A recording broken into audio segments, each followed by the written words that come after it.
This channel does not promote any violent, harmful, or illegal activities. All content provided by this channel is meant for an educational purpose only. RG Kar কাণ্ডের জেরে কার্যত ক্ষোভের বিস্ফোরণ ঘটেছে রাজ্যের চিকিৎসক মহলে। স্বাস্থ্য শিক্ষা ব্যবস্থায় কিভাবে বাসা বেঁধেছে থ্রেট কেস সিন্ডিকেট তা ইন্টার্ন জুনিয়র ডাক্তারদের একের পর এক অভিযোগ থেকেই স্পষ্ট। আর এই থ্রেট কালচারের এপিসেন্টার বলা হচ্ছে আরজিকর মেডিকেল কলেজকে, যেখানে মহর্ষি পাট্টা গেড়েছিলেন হাসপাতালের প্রাক্তন অধ্যক্ষ সন্দীপ আর তার দলবল। দিনে দুবার ব্যবহার করো স্টপেজ ক্রিম আর নিজেকে রাখো evergreen Keyaseth aromatherapy stop age cream আর খুঁজে পাও নতুন আমিকে। প্রবল চাপের মুখে পড়ে অবশেষে পদক্ষেপ। সন্দীপ ঘনিষ্ঠ 51 জন চিকিৎসককে তলব আরজিকর কর্তৃপক্ষের।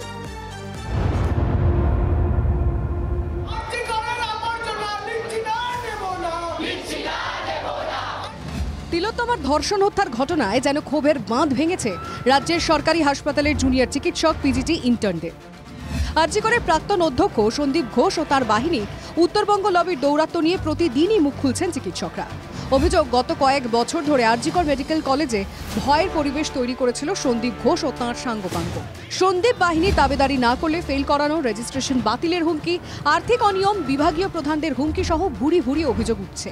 এই তদন্তের মধ্যে উঠে আসা দরকার যে এই থ্রেট কালচার কেন হচ্ছে, এই নাম্বার বাড়িয়ে দেওয়া, এই যে পাশ করিয়ে দেওয়া, যে বা যারা পড়াশুনো করে না, এবং এই থ্রেট কালচারের পেছনে যে বা যারা আছে তাদেরকে ধরা হোক এবং উপযুক্ত শাস্তি দেওয়া হোক। এই যে অভিক দে, এই যে বিরূপাক্ষ বিশ্বাস, এই লোকগুলো, সন্দীপ ঘোষ তার যে লবির লোক, তারা হচ্ছে প্রত্যেকটা কলেজে এই যে দুর্নীতি চালিয়েছে এবং একটা ভয়ের রাজনীতি তৈরি করে রেখেছে। আজ সেই সাহস দেখিয়ে আছে কিন্তু ছাত্রছাত্রীরা প্রত্যেক জায়গায় এই নামগুলো কিন্তু বের করে আনছে।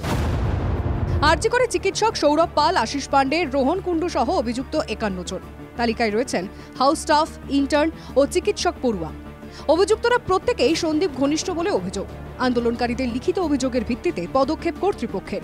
বুধবার তদন্ত কমিটির সামনে হাজির হওয়ার নির্দেশ। 51 স্টুডেন্টস ডক্টরসের নাম তারা দিয়েছিল, তো তাদের কথা অনুযায়ী they need to face the enquiry committee to prove their innocence.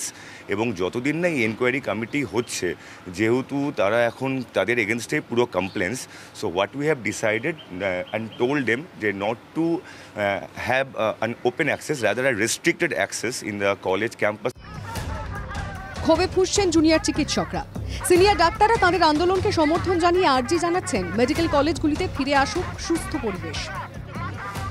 RG Kar হাসপাতাল ক্যাম্পাসে ভয়ের পরিবেশ তৈরি করা, হুমকি দেওয়া, এই সমস্ত অভিযোগ অনেক আগে থেকেই ছিল। তাহলে এত দিন কেন ব্যবস্থা নেয়নি আরজিকর হাসপাতাল কর্তৃপক্ষ? তবে কি আন্দোলনকারীদের কাছে শেষ পর্যন্ত নমনীয় হতে হলো হাসপাতাল কর্তৃপক্ষকে? সৌরভ দত্ত ও সোমা দাসের রিপোর্ট, TV9 বাংলা। তিলোত্তমা কাণ্ডের সতর্ক রাজ্য প্রশাসন। আরজিকর কাণ্ড নিয়ে বেফাঁস মন্তব্য এড়াতে কড়া বার্তা মুখ্যমন্ত্রী মমতা বন্দ্যোপাধ্যায়ের। মুখ্যমন্ত্রী ছাড়া প্রশাসনের আর কেউ এ বিষয়ে বিবৃতি দিতে পারবে না বলছে সূত্রের আরো খবর, রাজ্য মন্ত্রিসভার বৈঠকে নির্দেশ দিয়েছেন মুখ্যমন্ত্রী। এই মুহূর্তে আমরা যোগাযোগ করেছি বিজেপি নেতা জগন্নাথ চট্টোপাধ্যায়ের সঙ্গে। জগন্নাথ দাস, শুভজিৎ রয়েছে। আপনি তো শুনলেন সূত্র মারফত যে খবর আমরা পেয়েছি, আজকে মন্ত্রিসভার বৈঠকে মমতা বন্দ্যোপাধ্যায় নির্দেশ দিয়েছেন যে তিনি ব্যতীত অন্য কেউ এই আরজিকর ইস্যু নিয়ে আর বিবৃতি দিতে পারবেন না। সূত্র বলছে কথা, আপনি বিষয়টাকে দেখছেন কিভাবে? না, আরজিকর প্রসঙ্গে এছাড়া আর কি কথা বলছিলেন? আমি তো দেখছিলাম না আরজিকর প্রসঙ্গে ডাক্তারদের পক্ষে বিপক্ষে সরকারের পক্ষ রাখছিলেন কেউ, এমন কেউ বলছিলেন। তো পক্ষে তো কেউ কথা বলেননি। জহর সরকার কথা বলে পদত্যাগ করেছেন, এমনকি তার ভাইপো তথাকথিত সেনাপতি, তিনিও তো আরজিকর কাণ্ড নিয়ে যা যা কথা বলেছেন সেটা তার তো পিসির যে অবস্থান তার বিপক্ষেই কথা বলেছেন। তো এই একটি ঘটনাতে কে তার ঢাল হতে চায়, কে তার পক্ষে কথা বলতে চায়? ইন্দিরা মুখোপাধ্যায়, সুপ্রতিম সরকাররা নিশ্চয়ই তাহলে তার মুখের উপর বলে দিয়েছে যে আমরাও আর কথা বলতে পারবো না, কারণ তারা তো অধস্তন কর্মচারী, মুখ্যমন্ত্রী বললে পরে তারা কথা বলতে বাধ্য। আমার ধারণা তারাও বলে দিয়েছেন হয়তো কথা বলবেন না, তাই এখন মুখ্যমন্ত্রী বলছে। তবে আমরা স্বাগত জানাচ্ছি, মুখ্যমন্ত্রী আরজিকর কাণ্ড নিয়ে যত বলবেন, ডাক্তারদের সহ বিরোধীদের ক্ষোভ, বিক্ষোভ, প্রতিবাদ তত তীব্র হবে। কারণ একজন মহিলা মুখ্যমন্ত্রী তার মতো অসংবেদনশীল আমরা অন্ততপক্ষে হাল আমলে কাউকে দেখিনি। কি করে কাল বললেন যে 10 লাখ আগে ঘোষণা করেছিলেন মূল্যমান ধর্ষণের, কাল বলে দিলেন শোক ভুলে যাওয়ার জন্য 1 মাস 1 দিন যথেষ্ট, উৎসবে ফিরুন। এই ধরনের আরো মন্তব্য আমরা পাবো।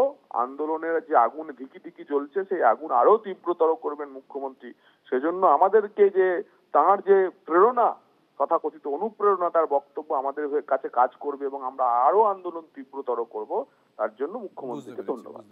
অসংখ্য ধন্যবাদ জগন্নাথ, অসংখ্য ধন্যবাদ। তিলোত্তমা কাণ্ডে সতর্ক রাজ্য প্রশাসন, আরজিকর কাণ্ড নিয়ে বেফাস মন্তব্য এড়াতে কড়া বার্তা মুখ্যমন্ত্রী মমতা বন্দ্যোপাধ্যায়ের। মুখ্যমন্ত্রী ছাড়া প্রশাসনের আর কেউ এ বিষয়ে বিবৃতি দিতে পারবেন না, এমনটাই সূত্রের খবর। সূত্রের আরও খবর, রাজ্য মন্ত্রিসভার বৈঠকে নির্দেশ দিয়েছেন মুখ্যমন্ত্রী।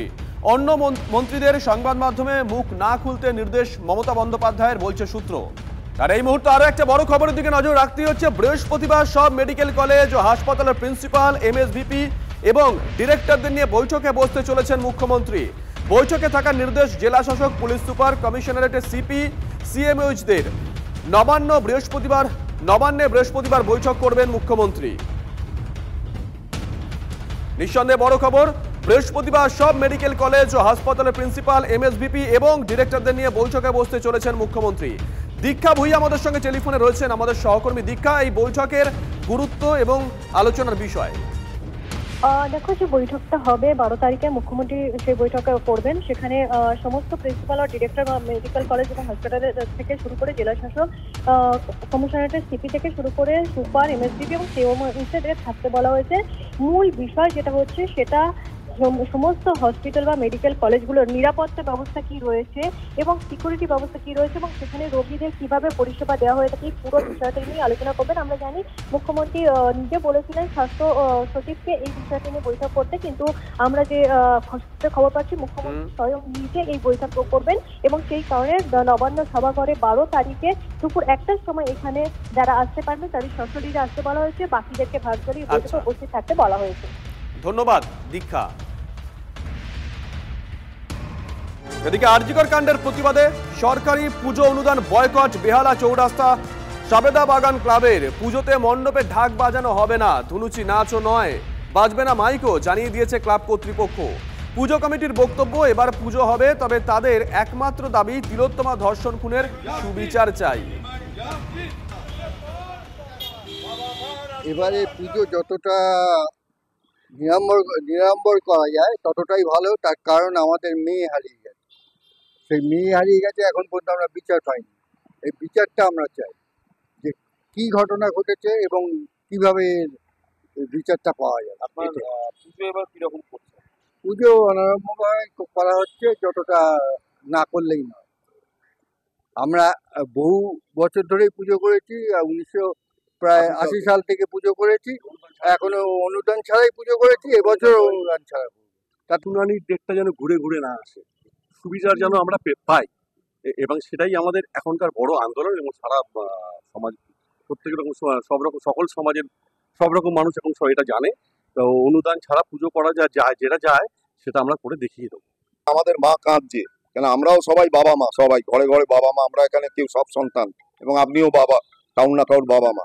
সুতরাং এই মেয়ের বিচার না পাওয়া অবধি এই পুজো বড় করে সরকারি অনুদান নিয়ে পুজোটা একটা বড় করে করা খুবই অন্যায় কাজ এবং খুব দুঃখের কাজ।